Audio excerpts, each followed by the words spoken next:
Good morning, we are OGV Energy and we are delighted to be at Decom Live this morning at Blakey's Quay, Aberdeen. Our first event in over 18 months and it's been a long time coming. There's over 700 people here today. The event is completely sold out with over 32 exhibitors, and we're now going to go and talk to some of them and find out what's actually happening in the decom sector.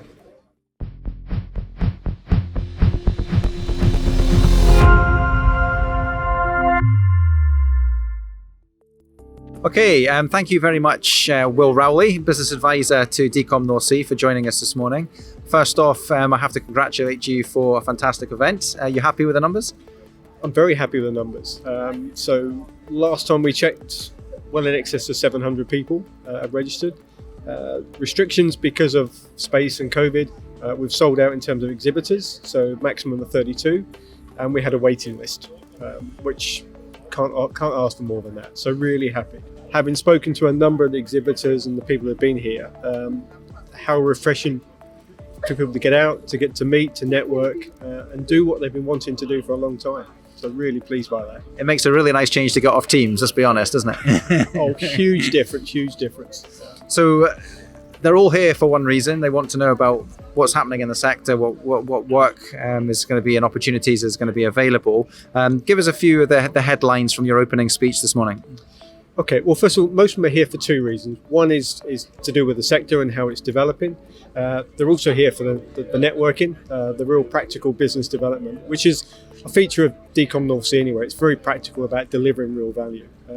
In terms of the market, I made some comments this morning. BP came out a couple of days ago with their latest update on forecasts of energy and where the markets are going.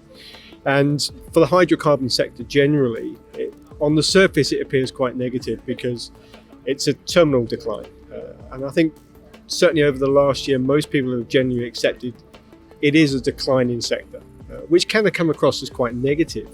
But what we really need to think from a Decom North Sea perspective, the late life and decommissioning part is now effectively the growth part, because you've got less happening at the front end. We're now into the second half.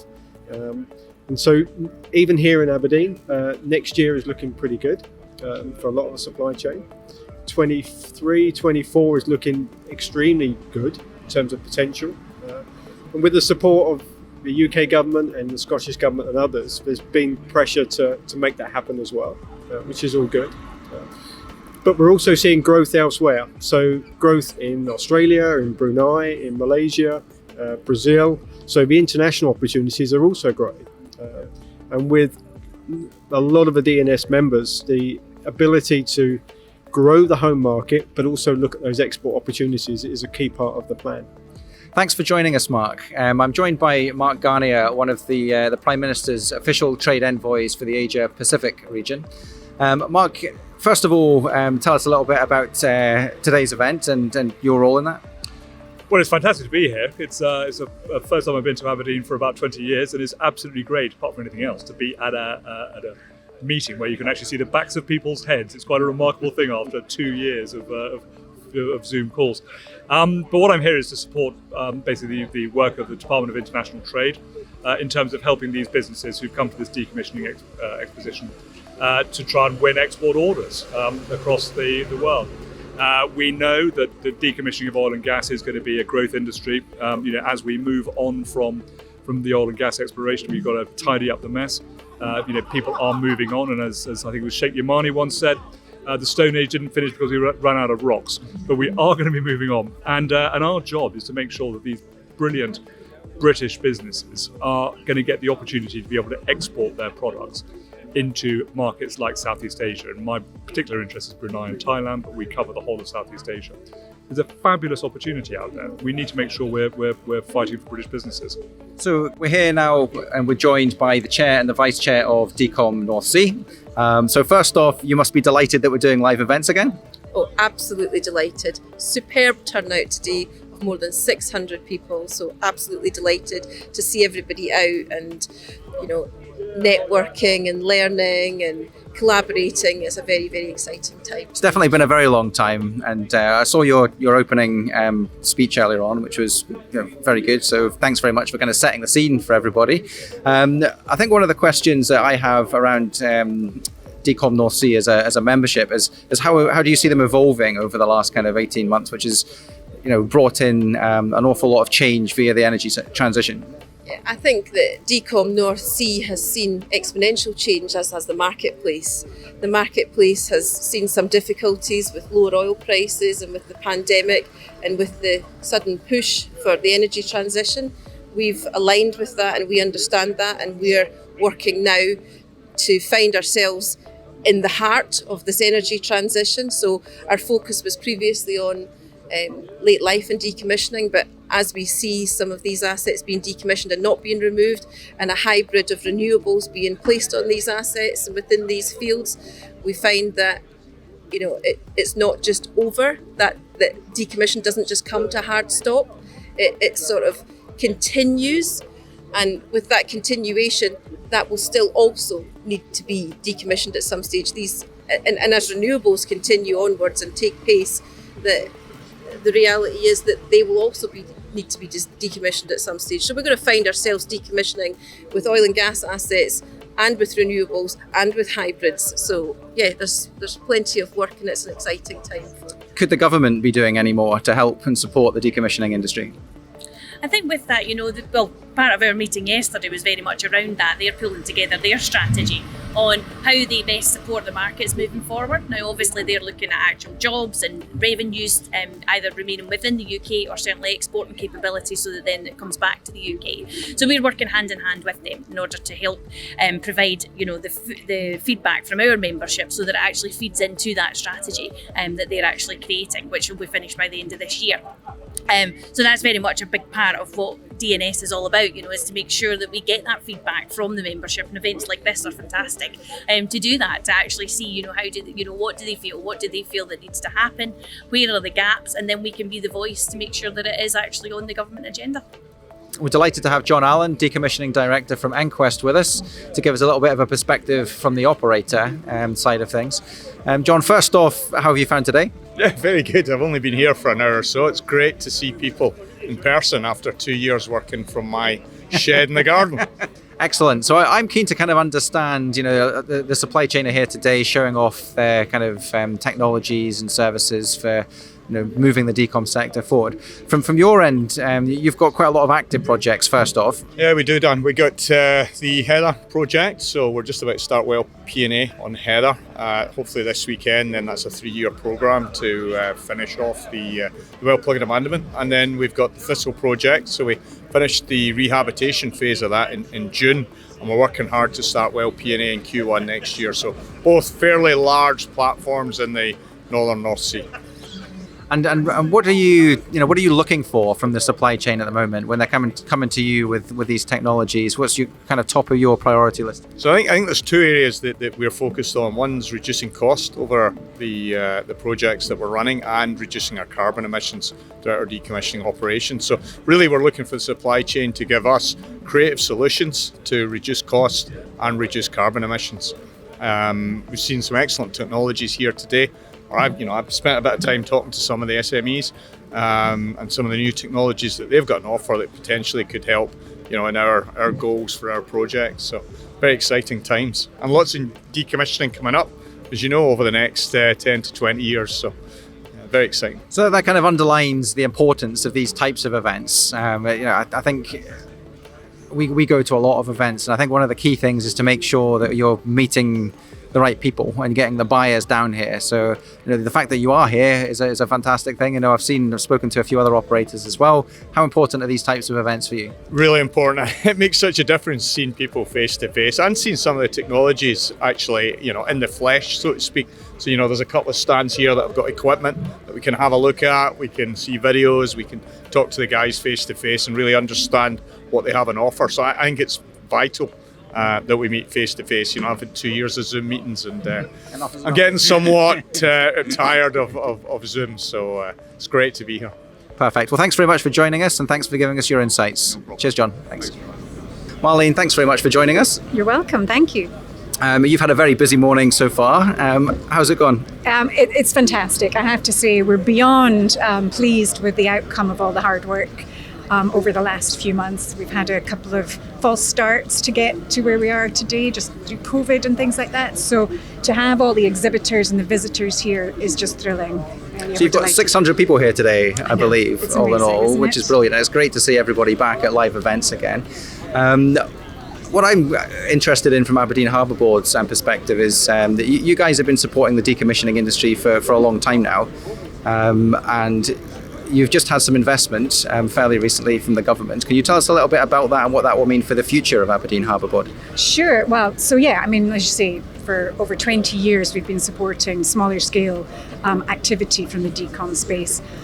We're currently, as many people know and as you allude to, developing Aberdeen South Harbour. So that expansion project means that we can upscale our capabilities, so we can support larger projects in the decommissioning space, larger structures, larger volumes, larger vessels, all of which expands the scope for the wider supply chain as well as the Harbour Board. So it's a hugely exciting time for us, and really we just can't wait. This time next year we'll be looking toward the opening of Aberdeen South, and all the hard work and the investment will come to fruition, and we'll be able to welcome much more activity at the harbour. So that was going to be my next question, really, about the timescale. So do you have you say this time next year, is that? By October next year, yeah, we'll be open for business at Aberdeen South. So Aberdeen North and Aberdeen South will be working at full capacity. It'll be a really exciting time for us as a harbour board, but also for the wider community and the different sectors that we support. Fantastic. Well, thank you very much for joining us and for sharing that with us. Much appreciated. Great, thank you. So Will was talking in his opening remarks there about things kind of moving forward now in the decommissioning. I mean, it's been a very long winter for a lot of the supply chain. Can we expect some of these projects to now start happening?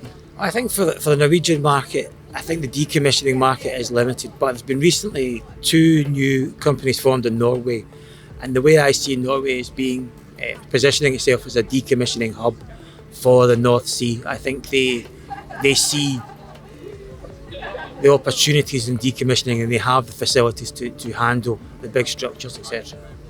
So can you be a bit more specific around what those opportunities are?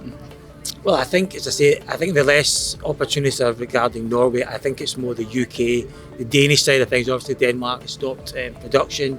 I think the Dutch sector as well, and a little bit the German sector. I think Norway is well positioned to be the decommissioning hub for the European basin. And from a supply chain perspective, your region is Asia Pac. What from what I've been hearing, there seems to be quite a lot of opportunities over that way. Could you kind of elaborate for our audience a little bit about what sectors they're in? Is it oil and gas, renewables, both, and how the supply chain get involved with that? Yeah, I mean, from a decommissioning perspective, a recent market study showed that Asia Pacific is forecast to be the largest growth region in the next sort of 6 to 7 years in terms of decommissioning, with spend estimated to be in the range of 30 to 60 billion US dollars. Now that's across a number of markets, but for us, where we see opportunity for Scottish supply chain is predominantly in markets like India, Malaysia, Brunei, and Australia, where regulators are really getting on top of the operators now in the Australian sector. They're very serious about decommissioning. They're ramping up the regulation, and operators and supply chain are going to have to respond. Can you talk to us a little bit about some of this equipment here behind us? Yeah, I mean, we're showcasing all of our wireless products here today. We've got our new one-piece shackle unit on display here today, but probably the most prominent piece of new technology for us is the new pad eye tester. That's the world's first digital pad eye tester. So for those of us who don't know what a pad eye is, can you put that into layman's terms for us? Yeah, pad eyes are basically the lifting component that would normally be fitted to a structure. The pad eye tester goes on to that piece of equipment to test and make sure that it's safe to lift the structure. Right. So the pad eye tester is effectively testing the pad eyes, but they've all got to be certified. Yep. And this unit here has got the digital display, which can be in various different unit selection, pounds, kilos or tons. So that's the most beneficial feature of it. It's wireless, it can go onto a handset, it can go onto a laptop, and it's got a digital display. The older units were just a hand pump with a little analogue gauge on it. This is new technology. It's fantastic. And can we see this in the North Sea right now? I mean, is it? Do you have some some live projects? Yeah, this has been used. We're shipping equipment into 40 countries at the moment. We've probably got the pad-eye tester maybe in 10, 12 different countries at the moment. So yeah, we've had it out for probably 6 months or so. We've not really put a big publication on it because we're just early in the production stages of it. So we didn't want to publicise it too much. But watch this space. It'll be on social media in the next few months. Fantastic. Well, it already will be after today. Oh, great. Thanks very much for joining us, and good luck for the rest of the 2 days. Super. Thank you. So let me put you on the spot. Your elevator pitch. What is it that the Brimmond Group? How can you help companies in the decom sector? Yeah, well, we are essentially a smaller service company on the engineering side. We provide hydraulic equipment and services. Rental-wise, we've got a large rental fleet, but we also design and manufacture equipment. We refurbish and service equipment as well, and offshore techs. And you've got some live projects in the UK North Sea right now. Yeah, we've got one of our larger ATEX marine cranes on the Brent Charlie, working alongside Wellgear. That's working on there just now. We've just had a couple of projects in Norway come back, and we've got ongoing, predominantly in the UK and North Sea, decom spreads as well. Fantastic. And will you be looking at any international opportunities? Yeah, absolutely. We are looking to grow that. Obviously, I mentioned Norway. On the decom side, whether it be Southeast Asia, Middle East, we're looking to expand that over the next 18 to 24 months. If I can start by asking us what you're trying to achieve at the Decom Live event. So what we're trying to achieve is we want to mitigate slip, trips and falls within the decommissioning sector, but primarily in all sectors. Slips, trips and falls, they account for 20% of accidents in the workplace. So we've got innovative products that allow you to put these products on your vessels, equipment, with confidence that they're going to help mitigate slip, trips and falls. Okay, so your primary market right now is drilling, is that correct? Yes. And you're looking to kind of diversify into 3 other markets, decommissioning being one, and the other two? The other 2, renewable marine, but also construction as well. So these are the primary areas, but we do see other opportunities wherever there are slips, trips and falls. We do feel that there will be opportunities to provide our products to help. Speaking about the equipment specifically, you've got this enormous shear behind us. Can you tell me what it does and how it's useful to the decom industry? Yeah, so this is our subsea decommissioning shear. So the one that we've got here is our 5-ton unit. It's used for cutting subsea cables and subsea pipelines and flow lines. This one's used for cutting pipe up to 22-inch diameter. Then we've got our 10-ton unit, which is twice the size of this one. And that's used for doing up to 32-inch pipeline. So yeah, wow, it's huge. so do you have it deployed anywhere in the UK CS just now, or? Our 10-ton shear's just come back in from a job where it's been working in the UK continental shelf. It did 400 cuts, and we've just had it back in. We're just refurbishing it, and it's just a way to go back out in its next scope. And looking at other geographical areas, where else are you active just now? At the moment, we're doing a bit in West Africa, we're doing work in Norway, and we're doing work in continental Europe. All on the decom side? Decom and, we cover quite a few disciplines, so that's decom and also a bit of well service and a bit of pipeline work as well. Fantastic. And is there anyone, specifically you're targeting today to speak to? Well, it's really just, it's great to be able to come out and actually talk face to face to people. So we're happy to talk to anybody today. You're just glad to get off MS Teams just now. Very much so, yes. Yeah. Okay, well, thank you very much for joining us, and good luck with the rest of the 2 days. That's a pleasure. Thank you. Cheers. Yeah.